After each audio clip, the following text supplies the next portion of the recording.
Bonjour à tous, bienvenue sur Amicom TV. J'ai la chance de recevoir un personnage surprenant, la personne de Jean-François Schlemmer. Bonjour, bienvenue à Amicom TV. Vous êtes repreneur, presque sauveur, pourrait-on dire, de plusieurs établissements mythiques genevois, parmi lesquels le Palais Mascotte ou encore le téléphérique du Salève. On y reviendra tout à l'heure. Et vous étiez aussi un photographe de tête couronnée. Alors comment passe-t-on de la photo au fait de reprendre comme ça des établissements qui mouraient, qui n'existaient plus et de les transformer, de les faire revivre, ces petits bouts de patrimoine? Ben, effectivement, ça a l'air comme ça très surprenant, mais enfin pour moi c'est toujours un petit peu la même chose, c'est créer. On crée des photos, on crée des décors, on crée des endroits, on crée des établissements. Alors c'est vrai que l'opportunité s'est faite d'une manière un petit peu aléatoire, puisque c'est au moment où j'ai remis mon studio de photo que j'ai cherché une nouvelle arcade. Et puis la première arcade que j'ai trouvée, c'était un coup de cœur, je la trouvais fantastique, elle était au bord du Rhône, etc. Et c'était difficile d'avoir le bail avec le propriétaire. Puis après j'ai trouvé une autre arcade, très très belle, juste à côté de 700 mètres carrés, où j'ai refait mon studio photo. Et à ce moment-là, le premier propriétaire m'a téléphoné pour me dire, bah, écoutez, cette arcade, pour finir, je vous la loue. J'avais pas besoin de 2 studios photo à 100 mètres de distance. Donc je me suis dit, bon, qu'est-ce que je fais? C'est un trop bel endroit. Je me suis battu pour l'avoir. Ça faisait 8 mois que j'essayais de l'obtenir. Je me suis dit, bah, je vais faire un bistrot. Voilà. Et puis ça a été mon premier bistrot, c'était l'Omnibus. Au début, c'était très difficile, ça ne marchait pas du tout. Alors, comme j'aime pas l'échec, je me suis retrouvé derrière le bar, essayer de comprendre l'attente des gens, pourquoi, etc. Et puis une nouvelle vocation est née. Il faut dire aussi que la photo, ça faisait 25 ans que je travaillais pour des grands noms, des grands magazines, etc. Et puis aujourd'hui, c'est plus un métier, tout le monde est photographe. À l'époque, il y a beaucoup de, maintenant de paparazzi. Vous, c'était entre Gstaad, Megève, Saint-Moritz. Voilà, vous aviez fait un peu le tour.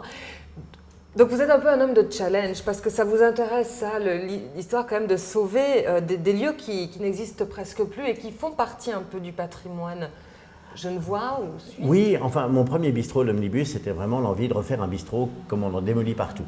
C'est-à-dire que je voyais partout tous ces beaux vieux bistrots de Genève complètement rasés, pour être remplacés par des lounges avec des éclairages fatigants, des éclairages de LED qui passaient du bleu au vert, où on a l'air d'être malade et d'avoir pas dormi depuis 3 semaines, déjà juste à cause de l'éclairage. Donc j'ai vraiment eu envie de faire un bouchon lyonnais ou un zinc parisien, enfin vraiment c'est l'Omnibus. Et puis c'était vraiment un plaisir de le faire comme ça. Et puis après, une fois que l'Omnibus était bien parti, la ville de Genève a mis au concours le Parc des Bastions. Et là, c'est une grande part de mon enfance. On allait jouer au Bastion quand on était gamin, c'était la cour de récré de l'école, etc. Et c'est un endroit tellement beau, tellement bucolique. Et pour moi, il y avait tellement de choses à faire. Avec ces échiquiers géants. Voilà, et puis le romantisme du bâtiment en tant que tel, ce côté un peu victorien. Donc voilà, c'était se battre pour réhabiliter cet endroit, faire un vrai restaurant. Et voilà, puis après, chaque projet, disons que c'est l'endroit, c'est l'architecture du lieu qui va m'inspirer. Je ne pourrais pas déplacer un projet. Après, il y a eu d'autres coups de cœur. Le Palais Mascotte. Le Palais Mascotte, oui, voilà. Parlons-en. Par exemple, ça faisait 8 ans qu'il était abandonné, vide. Je trouvais que c'était assez hallucinant. C'était quand même un haut lieu de la vie genevoise, un endroit que nous enviaient même certains Parisiens, tellement il était resté authentique dans tous les sens du terme.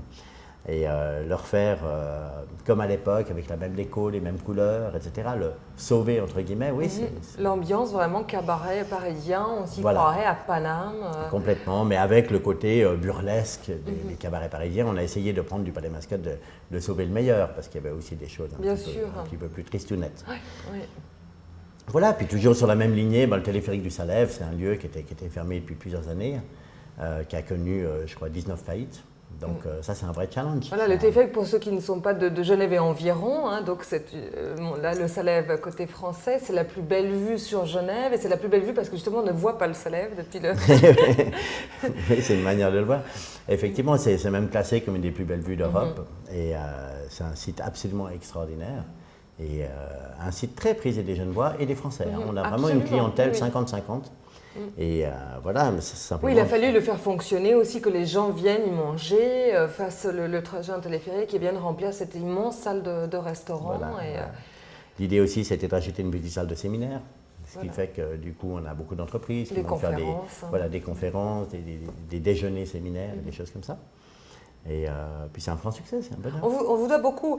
Quelles sont les différences pour vous de la création ou de la reprise d'un établissement, et qu'est-ce que vous préférez et qu'est-ce qui est plus facile? Le problème de la reprise, très souvent, pour moi, comme ça, à première vue, c'est que les propriétaires en veulent trop cher. C'est assez difficile aujourd'hui d'estimer la valeur d'un bien. À l'époque, quand il y avait la clause du besoin, etc., c'était un véritable placement, c'était un véritable investissement. Aujourd'hui, on sait qu'on peut ouvrir un établissement à partir du moment où il y a le hockey de la régie et du bailleur. Je dois dire qu'aujourd'hui, les régies sont un petit peu plus frileuses à donner l'autorisation pour un bistrot ou pour un restaurant parce qu'elles se rendent aussi compte peut-être qu'il y en a déjà un petit peu trop sur le marché. Donc voilà, après la création, c'est une question de coup de cœur. Le plaisir de la création, c'est de créer, dans tous les sens du terme, de créer un endroit, de créer un lieu.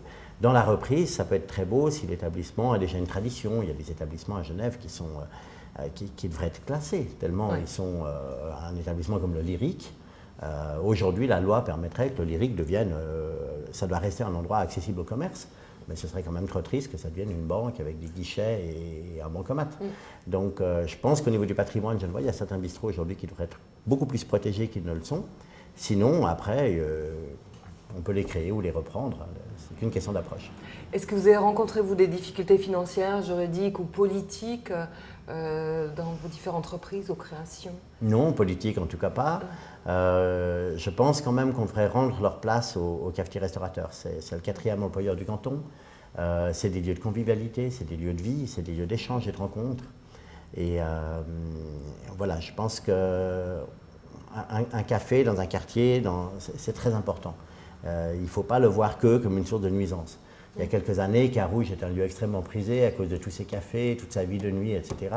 Tous ceux qui ont déménagé à Carouge il y a 20 ans, on a l'impression qu'aujourd'hui, ils ne veulent plus de bruit, ferment les terrasses à 10 heures, etc. Exactement, oui. Et voilà, on a peur que tout d'un coup, peut-être que Carouge deviendra un triste quartier. Donc après, c'est tout l'art de savamment doser les nuisances, à chaque responsable d'établissement de faire attention aux nuisances qui crée et en même temps au quartier d'être conscient de ce qu'il peut apporter comme dynamisme et comme vie dans la cité. Voilà, donc pas de difficulté. Peut-être aujourd'hui la plus grande difficulté, je pense qu'on rencontre à Genève, c'est de trouver du personnel qualifié. Oui. Voilà. Et commerçants, au sourire, est-ce que vous sentez des différences entre Genève ou des villes comme Paris Alors, je n'ai pas une expérience internationale dans la profession. Moi, je suis un peu tout jeune dans le métier à Genève, mais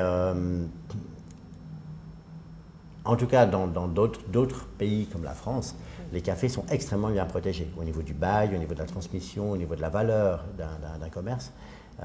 C'est sûr qu'à Genève, on n'a pas cette chance. Maintenant, au niveau de l'emploi, je pense que Genève a assez peu de main-d'œuvre indigène, je dirais. Donc, on a des gens qui viennent souvent de l'étranger et qui tournent facilement. Et je pense qu'on devrait consacrer un petit peu plus à la formation pour élever le niveau carrément de nos brasseries. Je pense qu'il y a une qualité de service dans les brasseries parisiennes qu'on est encore loin d'avoir ici, même si on a les meilleures écoles hôtelières. Mais, voilà. Et qu'on les paye plus cher qu'à Paris. Oui. On n'a pas encore forcément ce niveau. C'est juste, ou à Lyon. Jean-François Schlemmer, est-ce que vous avez un cheval de bataille, pas un cheval de bataille, mais oui, un prochain projet? Est-ce qu'il y a encore un embargo sur la news ou est-ce qu'on peut savoir? Non, on peut en parler. Normalement, je ne veux plus d'endroits, je ne cherche pas des nouveaux lieux, mais évidemment, je suis très sollicité, donc on me demande très souvent d'aménager un endroit ou un autre. Le dernier en date, c'était Curiositas, que j'ai ouvert dans la région de la Cipe, là, l'ancienne société d'instruments de physique et de précision, juste en face du MAMCO. Qui est un très bel endroit sur plusieurs centaines de mètres carrés où j'ai fait un cabinet de curiosité restaurant qui a pas mal de succès. Et puis chaque fois je dis non, mais quand la mariée est trop belle, je ne sais pas dire non. Alors le prochain endroit, ce sera un petit bar à vin dans la Tour du Mollard. Voilà, sympathique. Ce sera petit, très mignon, fantastiquement bien placé. Et puis je pense que cette Tour du Mollard n'a jamais été vraiment accessible aux Genevois. Et je pense que c'est justement une bonne chose d'en refaire un lieu de vie, un lieu central. C'est Schlemmer, un dernier conseil peut-être aux personnes qui s'intéressent à ce milieu, qui ont envie de créer ou de reprendre un bistrot, d'en faire quelque chose. Qu'est-ce que vous leur diriez? D'avoir travaillé quelques années dans la profession avant de se lancer. Parce que quand on voit de l'extérieur comme ça, c'est un métier qui a l'air extrêmement facile. On passe son temps à boire des verres avec des copains.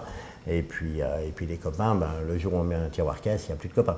Donc c'est quand même un vrai métier. Je crois qu'il y a beaucoup de gens, on est quand même une profession où il y a quasiment, je crois, un tiers des établissements qui changent de main chaque année. C'est énorme.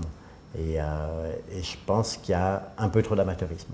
Alors, je suis peut-être mal placé, moi qui suis un nouveau venu sur le métier, sur la profession, pour faire cette critique. Mais je pense qu'il faut vraiment remonter les manches et connaître ce métier avant de se lancer. C'est un bon conseil, c'est bien d'avoir un œil extérieur aussi et de s'exprimer là-dessus. Je vous remercie beaucoup Jean-François Schlemmer. Moi qui vous remercie. Et nous, on se retrouve bientôt pour une autre thématique. Au revoir.